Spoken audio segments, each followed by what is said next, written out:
زي ما انتم شايفين ميه النيل تحفه جميله، ما ينفعش انها تتساب، لازم نقعد نلعب معاها كده شويه. احنا كنا جايين في المركب زي ما شفنا، جايين دلوقتي في قريه نوبيه. هنتعرف مع على الناس الجمال النوبيين اللي موجودين فيها، هنقعد معاهم شويه، هنشرب كوبايه شاي، هنتكلم عن عاداتهم وتقاليدهم، هنتعرف عليهم اكتر، وبعد كده هننزل تاني، هناخد المركب ونتفسح تاني في النيل. يلا بينا بسرعه نلحق ناخد كوبايه شاي.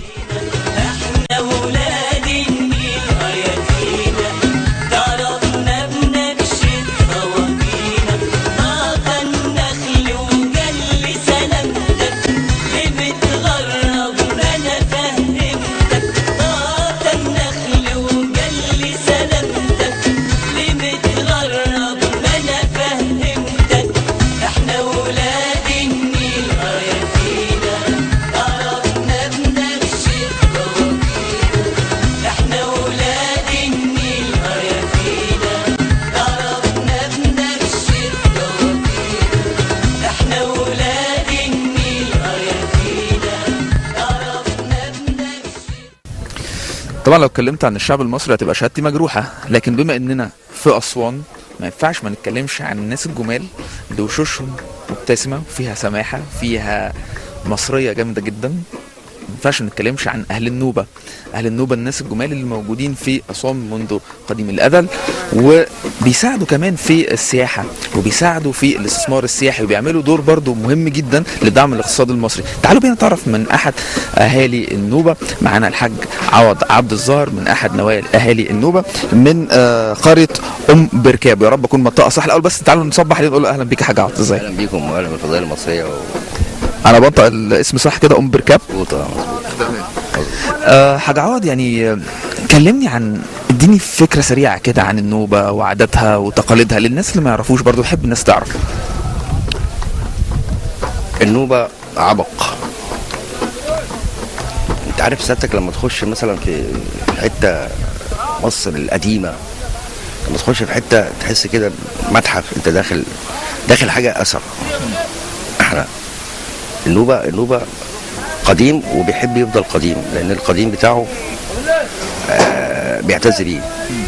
انا ليا اللغه دي بقى لها 15,000 سنه قبل الميلاد او 10,000 سنه قبل الميلاد. كل اللغات اندثرت الا هي دي، هي النوبه محتفظه بيها لغايه دلوقتي. تمام. لو في تسويق سياحي صح، انا احد المستشارين السياحيين الاجانب قال لي الاثر الحقيقي في مصر انت ولغتك، لان الهيروغليفيه مكتوبه بس التداول ما فيش، انما النوبيه مش مكتوبه بس التداول موجود. هي دي النوبه. كلمني عن اهم العادات والتقاليد عندكم، ايه هي؟ العادات والتقاليد ممزوجه بشيء من الفرعونيه يتخللها الاسلاميه، لان النوبي منذ القدم لازم يعتنق ديانه، لازم يعتنق ديانه، ما بيفضلش مثلا اليهودي يبقى يهودي، يخش النصرانية يبقى مسيحي، يخش الإسلام يبقى مسلم. بس النوبي ما بيعتنقش الديانة بالسيف أو بالقوة، لا بيعتنق الديانة بالاقتناع. رسول الله صلى الله عليه وسلم بيقول أوصيكم بقبط مصر خيرا. الناس ممكن تقف عند كده، لا الحديث ليه تكملة. بيقول أوصيكم بقبط مصر خيرا القديم الكرد. القديم ده هو لوني، ده الطين القديم، والكرد هو شعري، لان في فرق بين الجعد، اسف الجعد، انا شعري جعد مش كرد. الكرد الشعر الاكرد ده هو بتاع الزنجي، انما الشعر النوبي هتلاقيه جعد. يعني ايه؟ يعني لما بيكبر بيلف لفه. ده الرسول موصى عليه، لان انا ساعه ما دخل الاسلام كنت انا قبط، واسلمت بعد يمكن 200 300 سنه بعد الاسلام، بعد دخول الاسلام في مصر اصلا. فحتى تلاقي جداتنا وامهاتنا في وشم في اليد قريب من العماد بتاع النصارى، موجود عند امي او عند جدتي. فالنوبي يعتنق الاسلام او يعتنق اي دين، ما بيبقاش من غير دين. هو دي النوبه. بنخش هو برضك معلش، هو في بعض العادات اندثرت يمكن المدنيه. يعني كان احنا عندنا مثلا البنت لما تكون ماشيه في الشارع او السيده الصغيره السن لما تكون ماشيه في الشارع كنت انا بعرفها دي متجوزه ولا لا، مش من الدبله لا من اللبس. لان اللي مش متجوزه كانت بتلبس الجرجار وحده. المتجوزه فوق الجرجار لازم يكون في حاجه اسمها شقه. معلش بروح على الجرجار ده اللي هو ايه؟ الجرجار الجلابيه العاديه النوبيه المشهوره اللي هي ليها كرانيش وهي سوداء وشفافه. لكن المتجوزه كانت بتعمل حاجه اسمها شقه، حاجه بيضه كده بتلفها دليل على الزواج. دي من بعض العادات. عندنا مثلا عاده برضك ابتدت تندثر برضك، اللي هي العريس لما كان يتجوز في بيت العروسه ولمده 40 او 50 يوم، وممكن يمتد لسنه، بس ال 40 يوم دول ده على حساب العروسه. واكل شارب نايم هو واصحابه على حساب العروسه. برضك اندثرت دي. كان عندنا للاسف الشديد اللغه ابتدت تندثر. يعني لما عنده ابن من ابنائنا اللي هم لسه في المدارس اللي هو عنده 16 سنه اكلمه بالنوبي للاسف ما بيعرفش يرد. لا. دي برضك من مساوئ الحضاره اللي اخترقتنا بصراحه. حاج عوض، يعني اللسان اللي احنا مشينا من عليه دوت، لو نقدر نبص عليه يعني من فتره، من مثلا 3 4 5 سنين ما كنتش تقدر تحط رجلك في وقت زي ده من كتر الناس اللي موجوده. ازاي اقدر ارجع الناس دي تاني واقول لهم تعالوا واللسان ده يتملي تاني عشان الناس تنزل وتتفرج على جمال مصر؟ بص عزيزي، مصر مريضه، مش بتموت. مصر في فتره نقاهه مش هتنتهي. مصر اكبر من اي فصيل. مصر فتره مش هموت بجوع، مش هموت، لا هنستحمل. على فكره في محن اكبر من كده عدت في مصر وعدت بسلام. ليه؟ مش كلامنا ده، كلام ده محفوظ من ربنا. مصر مذكوره في القران بكذا مره وكذا موضع. مصر الرسول بيقول امر كده واهلها في رباط الى يوم الدين. قصه مش قصه بشريه. مصر عامه والنوبه خاصه تكوينته وتركيبته مش هتلاقيها في مكان. الاجنبي النهارده خايف مش هيجي، بكره غصب عنه هيجي، مش بالاكراه. هو محتاج لي ومحتاج الجو ده ومحتاج الشمس دي ومحتاج يغير المول بتاعه نفسيته بالناس دي. مش هتلاقي في الدنيا كلها حاجه موجوده في مصر غير دي.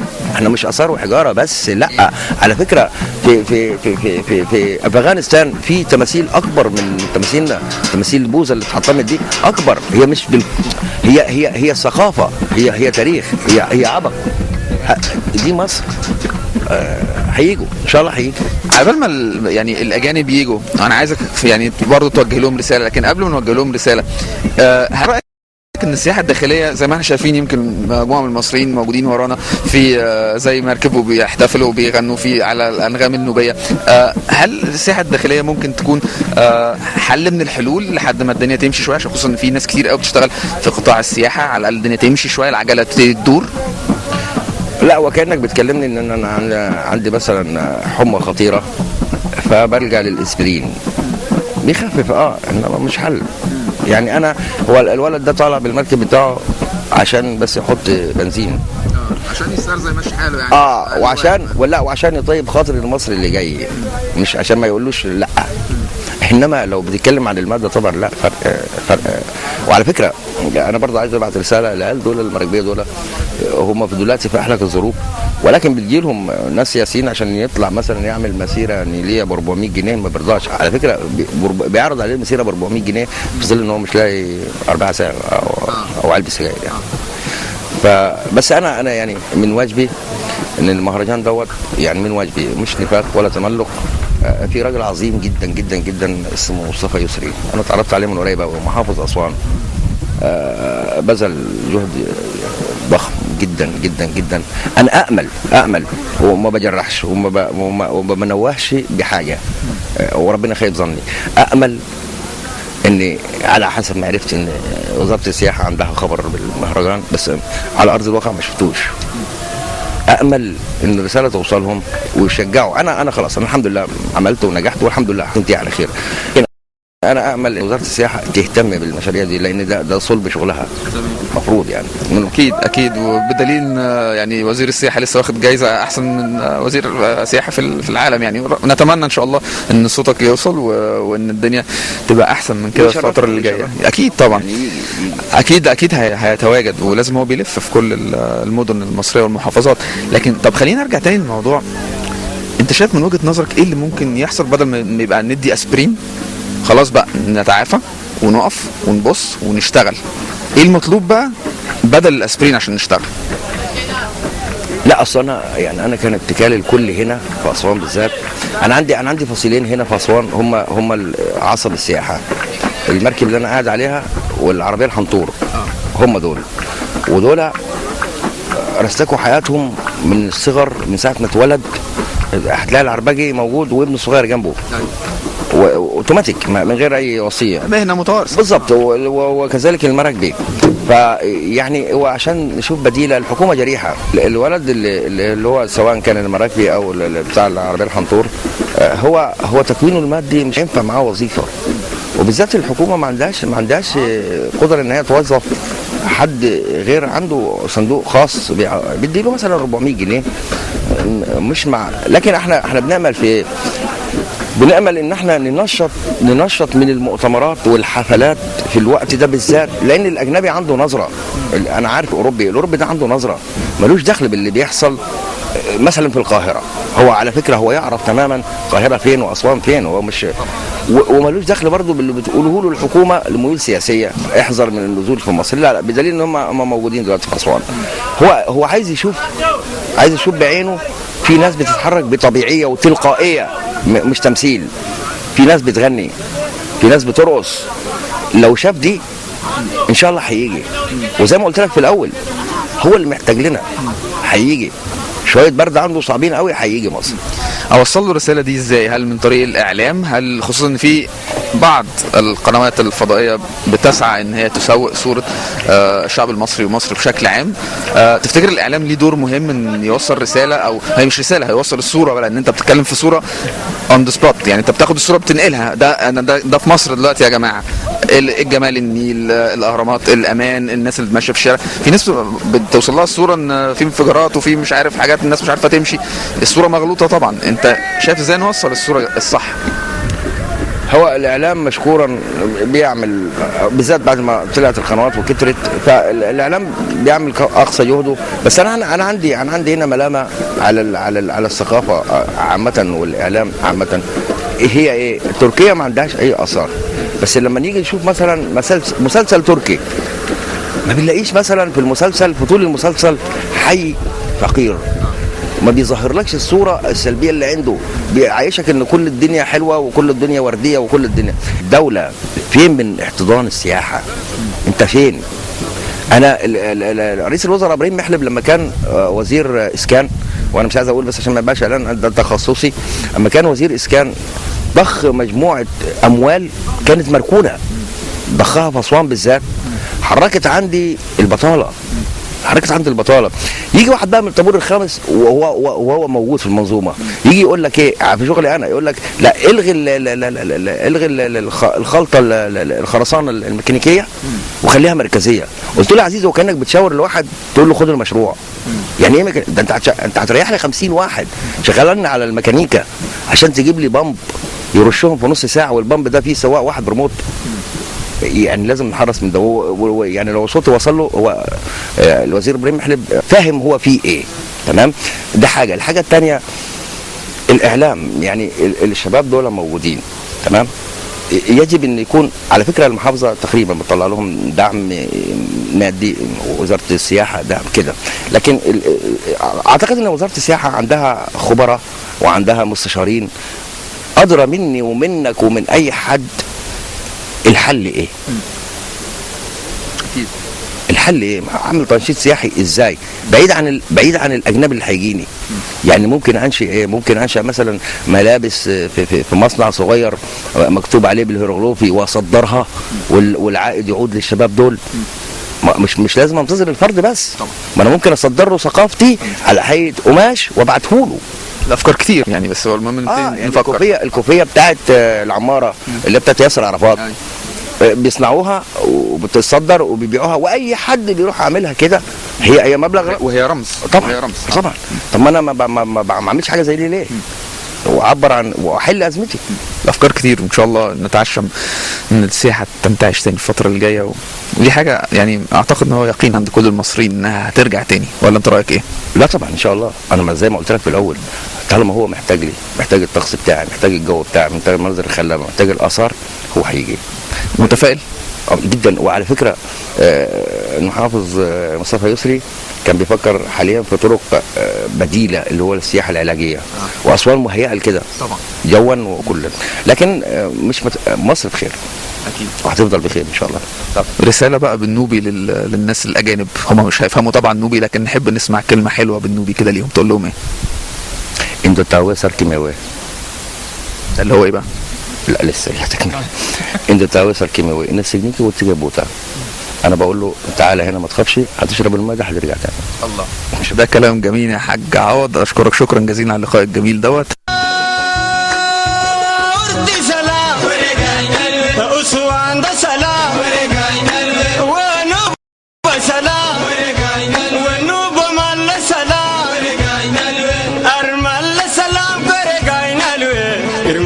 سلام كوري غاينالوي حول حول كوري غاينالوي حول حول كوري غاينالوي سلام كوري غاينالوي كرمال سلام كوري غاينالوي سلام.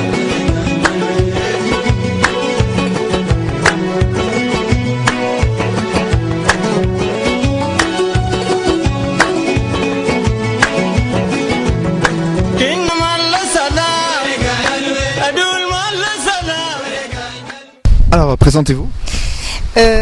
Je suis française, je m'appelle Catherine Dia, j'habite Nantes sur la côte ouest de France et je viens ici en Égypte parce que je trouve que c'est un pays magnifique. C'est pas la première fois que je suis à Aswan, c'est la 3e fois. Je suis venue la première fois avec mes enfants à Noël, c'était merveilleux. Cette année-là? Oui, il y a 10 ans. Il y a 10 ans, oui. D'accord. Okay. En fait, c'était pour le passage au 3e millénaire. Okay. On était venus en Égypte et on s'était dit on ira voir le soleil se lever du mont Sinaï. Donc on avait fait Luxor, évidemment, c'était un must. Et Aswan, en voiture. Je trouve que la route, le trajet en voiture entre Luxor et Aswan est magnifique. Et puis on se rend compte de l'intérêt du pays, on voit la bande, on se rend compte combien est étroite la partie végétation et on voit la ville de l'autre côté désert. Les déserts, moi je trouve ça fascinant, je trouve ça très beau. Par contre c'est vrai qu'y vivre c'est peut-être plus difficile.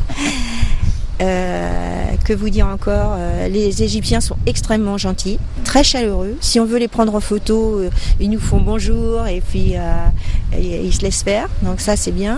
Enfin, et ils ont toujours envie d'aider. Et ils poussent peut-être à la consommation pour vendre des souvenirs. Ouais. Ça peut être un petit peu agaçant. Mais autrement, les gens sont vraiment gentils. D'accord. Comment vous passez votre temps ici ? Ici, on parle beaucoup, c'est vrai, parce que on aime faire un tour en felouk. Hier, mon mari et moi sommes allés à Abou Simbel. On n'était jamais allés, c'était vraiment très beau. Et ici, on vit doucement, quoi, lentement, et, parce que tout incite à la douceur. Oui, tout est calme. Et puis, si on veut parler un peu du Nil et la croisière, est-ce que vous avez fait avec une petite felouk que vous avez passé dans le Nil Qu'est-ce qu'on peut dire à propos du Nil et du paysage ? Le bleu, le vert, le jaune, le marron. Qui change, et les couleurs du sable aussi, parce que il y a eu de la pluie hier, la dune en face, enfin j'appelle ça dune, je sais pas si c'est comme ça que ça s'appelle, mais changer de couleur, c'est très très joli. Et oui, tout incite au calme, à la méditation. Ça fait penser au poème de Baudelaire sur le tout n'est que luxe, calme et beauté, et volupté. Ouais. Et ça fait penser beaucoup aux peintres orientalistes aussi. Et d'ailleurs, je me demande, je ne connais pas de peintre égyptien. Et je me demande s'il y a des musées de peinture beaucoup. Moi, les peintures égyptiennes que je connais, ce sont les peintures françaises, les grands peintres français. Mais je ne peux pas m'empêcher d'y penser quand je vois, parce que je trouve que c'est très beau de voir un âne dans le paysage. Et ça me fait rêver, et ça rappelle notre enfance aussi en France. Et c'est idyllique, on a l'impression que c'est le jardin d'Éden.